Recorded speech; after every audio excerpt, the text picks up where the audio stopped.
Fake it till you make it. Is that good advice? We'll consider that coming right up.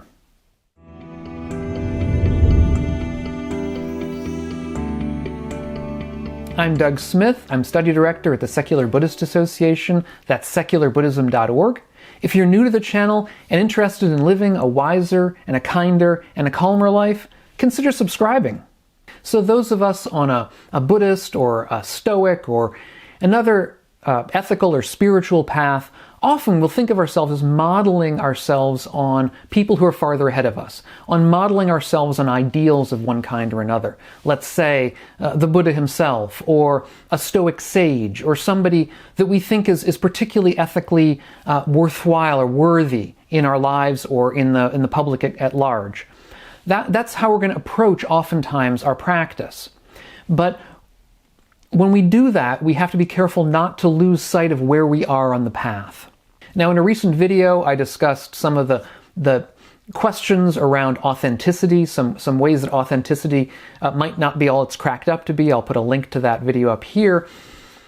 But there certainly is a way in which being authentic is critical. Being authentic in a good sense really means to be honest, to be truthful, to be in tune with where we are, not to try to front or pretend or BS about our stage on the path, not to think that we're ahead of where we actually are, and not to claim that we're ahead of where we actually are. Because there certainly is an aspect to the expression "fake it till you make it." There's an aspect of that is very ego-driven, that involves pretending, that involves, in a sense, lying to ourselves and others about where we are, in a hope that that lie will somehow come true. Fake it till you make it basically is recommending a form of insincerity. It's saying, be insincere with where you are. Fake it, pretend that you're somewhere else. And while some people who will give that advice do it without intending anything negative by it, they simply mean to do your best in a way that may not feel exactly correct for you, because you're not, let's say, perfect yet. So when people say, behave ethically, it may sort of push you in the wrong direction. You may feel like you want to do something unethical. You may feel like you want to steal that little thing or lie in some circumstance. And so it may grate on you a bit not to be able to do that, or not to feel like you should do that. And so there's an aspect of that that's insincere, of course, but it's insincere in a benign sense. But the concern I have with the advice of faking it until you make it is that it seems to indicate a deeper form of insincerity, a really pervasive form of BSing in some sort of basic sense about where we are in a global sense. And oftentimes that kind of expression is used in the context of marketing and business, really in order to pretend that you're more wealthy or more successful in life than you really are, in a hopes of making more money or getting farther along some kind of career ladder. And again, this is not, I can understand why people suggest this, because a lot of people are affected by surface appearances, and so if you can set up a surface appearance that's insincere, you might be able to bluff some people some of the time. But in a deep way, it's corrosive. It's corrosive of where we are, because it's recommending untruthfulness. It's recommending a form of deep insincerity, as I say. Within traditional Buddhism, there are rules for monastics. Those rules are called the Patimokkha in Pali. These are the rules that you have to undertake to follow if you want to be a Buddhist monk. And the rules are structured in order of their importance. So the first bunch of rules are rules that if you violate them, you can be expelled from the Sangha. And then as we go down, we get to ones that are less severe. But among those first handful of rules, the fourth one that will entail expulsion from the Sangha is being insincere or lying about your own spiritual attainments. So whatever those attainments are, if you, let's say, claim to be able to get into deep states of meditative absorption, but you can't, if you claim to be completely awakened, but you aren't, this is the sort of thing that can get you literally expelled from the Sangha. Now, there's a small caveat here. It says that unless you did this because of overestimation, quote unquote, which I take to mean that there obviously are going to be some examples here where it was an innocent mistake on your own part. Perhaps you were just mistaken about what that meant. But that aside, the idea within Buddhism is that it is a particularly grave offense to claim some ability within Buddhism that you don't actually have. And the Buddha himself is reputed in the Vinaya. There's a discussion from the Buddha about this, about why this rule was undertaken. And in that discussion, the Buddha talks about 5 different kinds of thieves in the world. And he mentions the first 4, but he does that to set up the 5th. And so he says, "But in this world with its gods, its lords of death, and its supreme beings, in this population with its ascetics and Brahmins, its gods and humans, this is the greatest thief. He who untruthfully and groundlessly boasts about a great spiritual quality. Why is that? Monks, you've eaten the country's alms food by theft. Whoever should declare himself to be other than he truly is, has eaten this by theft, like a cheater who is deceived."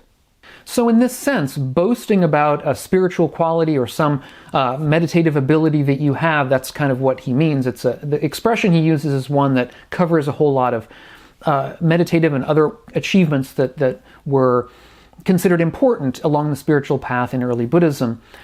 The point is that if you are willing to do that, you're willing to lie about anything, really. And you're simply lying in order to get some worldly end. Perhaps better food, perhaps better lodgings, whatever it might be. In this sense, it's very similar to, let's say, doing something like faking a resume, right? You have a resume that's supposed to list your achievements and what you've been through and what you've done in your life, and you give that to your job in order for them to hire you. And of course, in that kind of situation, there is going to be something of a pull for you to make stuff up, because if you just fake it till you make it, as it were, if you fake having a whole bunch of abilities that you don't actually have, you can give that to the new job, they'll be impressed, they'll hire you, and then you'll make it, And by the same token, I mean, the Buddha's admonition is just as relevant here. You'll be taking the money that your new employer gives you by theft, because it wasn't really given to you. It was given to somebody who had those abilities, and you don't. And indeed, interestingly enough, another one of the rules in the Patimokkha, which is well farther down the list, one of the more minor rules that simply entails that you confess it in front of another monk, in other words, that you're supposed to admit it to one of your peers, is mentioning or claiming a spiritual achievement of any kind to a layperson. So, I mean, even if it's accurate, whether or not it's accurate, any kind of claims like that are not allowed. And I think this rule is meant simply to try to avoid this whole issue. So you shouldn't, somebody who is a monastic in a position of, let's say, power in a sort of spiritual sense, within the community, who is asking for donations from the lay people of food and clothing and lodging and all the rest, is not even supposed to get into spiritual achievements of any kind, because again, doing so is is simply a kind of subtle pressure to gild the lily, to say more than is really true, and it's best to just simply leave all that aside. Indeed, the Buddha says, in regard of this minor rule, he says, "Monks, how can you, for the sake of your stomachs, praise one another's great spiritual qualities to lay people? This will not give rise to confidence in those without it." And here, the Buddha is talking about not even the monks talking about their own spiritual qualities, but about the monks talking about each other's spiritual qualities. And even that is not supposed to be done. Because again, praising one another's spiritual qualities as kind of one-upmanship, or at least at least sets the stage where one-upmanship could happen within a lay context, of trying to sort of dazzle the lay people with each other's spiritual abilities of one kind or another. And the Buddha says this will not inspire confidence in those without confidence. In other words, if somebody comes to the monastics in a state of some questioning, let's say some doubt, then hearing a bunch of monastics bragging about their or their colleagues' spiritual abilities is going to simply induce a kind of cynicism, let's say, of, these guys are all trying to bamboozle us, basically. So, again, best to leave them aside. You can have confidence in yourself, you can have confidence in the path that you're on without posturing or pretending or being insincere. And a lot of this insincerity, I think, comes from a sort of a hidden underlying idea that it's not okay to be not okay, or that it's not okay to be imperfect. And a lot of that leads to the syndrome of bad gurus, I would say, of people who are deeply not okay, but who paper over that not okayness, those ethical problems, let's say, that they're having, with all kinds of insincere claims about themselves, ego-driven, insincere claims about their own abilities. In order to get around this, we have to see through the problem of it not being okay to be imperfect. Now, there are two sides to that coin, of course, of our own imperfection. On the one hand, of course, in a sense, it's not okay to be not okay, or it's not okay to be imperfect. That's why we're on the path. I mean, we're trying to make ourselves in some way better, whatever that way might be. Even within a Zen context where they avoid that kind of talking, the point is to become better by getting ourselves out from under the notion of getting better. I mean, there's always going to be some kind of path here. And so, yes, of course, to an extent, we're trying to do something. That's why we practice daily. But to another extent, it's critical not to paper over our own imperfections by getting ourselves ahead of ourselves, by engaging in spiritual bypassing, which is a topic I've mentioned many times in the past. After all, a great part of the path is to become aware in a direct sense of the First Noble Truth. The First Noble Truth being the truth of dukkha, or of pain, suffering, or of the world's imperfections. In order to be aware of the First Noble Truth, we have to not paper it over. I mean, that's the whole point, really, of a mindful meditative practice, is to become aware of our own imperfections, to become aware of the way that the world is imperfect, to become aware of the fact that things always change, that nothing remains the same. And in order to do that, as I say, we have to be open to this kind of awareness. That is a critical and key part of the path. And if we blind ourselves to that or pretend it doesn't exist, we simply can't progress.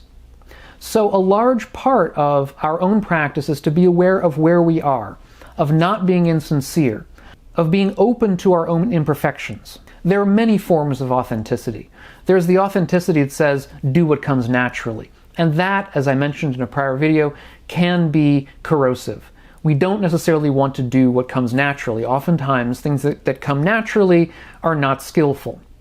But we do want to be authentic in a sense of being authentic to where we are on the path, to where we are in our practice, to being sincere with ourselves, to being authentic with our own imperfections and our own problems, and coming to terms with them as such, and trying to overcome them in a step-by-step fashion.